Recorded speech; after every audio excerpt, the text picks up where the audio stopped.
Hello, hi, welcome to my channel SMS ಅಡುಗೆ ಮನೆ.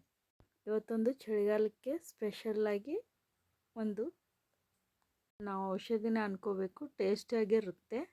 ಬೆಲ್ಲ, ಕಡಲೆ ಹಿಟ್ಟು, ಮೆಣಸು, ಲವಂಗ, ಏಲಕ್ಕಿ ಇನ್ನಷ್ಟು ಮಿಕ್ಸಿ ಮಾಡ್ಕೋಬೇಕು. ಇದಕ್ಕೆ ನಾನು ಮೆಣಸು ಕಡುಬು ಅಂತೇವೆ. ಸೊಂಟಿನ ಹಾಕೋಬೇಕು, ಮಿಕ್ಸಿ ಮಾಡ್ಕೋಬೇಕು. ಈ ಥರ ಆಗಿರಬೇಕು. ಗೋಧಿ ಹಿಟ್ಟನ್ನು ಹಾಕ್ಕೊಂಡೇನಿ, ಕಡುಬಿನ ಎಲೆ ಲಟ್ಟಿಸ್ಕೋಬೇಕು. ಹುಳಿ ಹರ್ಕೊಂಡೇನಿ. ಈಗ ಒಂದೊಂದು ಎಲೆ ಲಟ್ಟಿಸ್ಕೊತೇನೆ.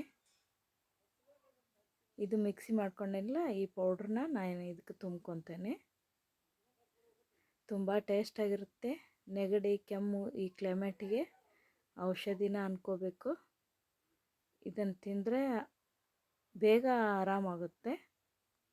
ಇದನ್ನು ನಾವು ಎಣ್ಣೆ ಒಳಗೆ ಕರ್ಕೊಳಂಗಿಲ್ಲ, ನೀರೊಳಗೆ ಕರ್ಕೊತೇವೆ. ಇದನ್ನು ಹಾಕಿದಾಗ ಇವು ಕೆಳಗೆ ಹೋಗ್ತಾವೆ. ಬೆಂದವ ಅಂದಮ್ಯಾಗ ಮ್ಯಾಗ ಬಂದುಬಿಟ್ಟಿರ್ತಾವೆ. ಅವಾಗ ನಾವು ಬೆಂದವಂತ ತಗೊಂಡಿರ್ಬೇಕು. ಅದೇ ಈ ಥರ ಆಗಿರಬೇಕು. ತುಂಬ ಟೇಸ್ಟಾಗಿರುತ್ತೆ ಫ್ರೆಂಡ್ಸ್. ನೀವು ಒಮ್ಮೆ ಮಾಡಿ ನೋಡಿ. ನೆಗಡಿ ಕೆಮ್ಮಿಗೆ ಬೆಸ್ಟ್ ಈ ಫುಡ್.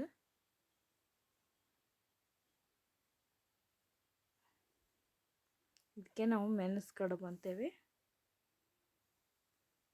ನೀವು ಮಾಡಿ ಕಮೆಂಟ್ ಮೂಲಕ ತಿಳಿಸಿ. ಥ್ಯಾಂಕ್ ಯು.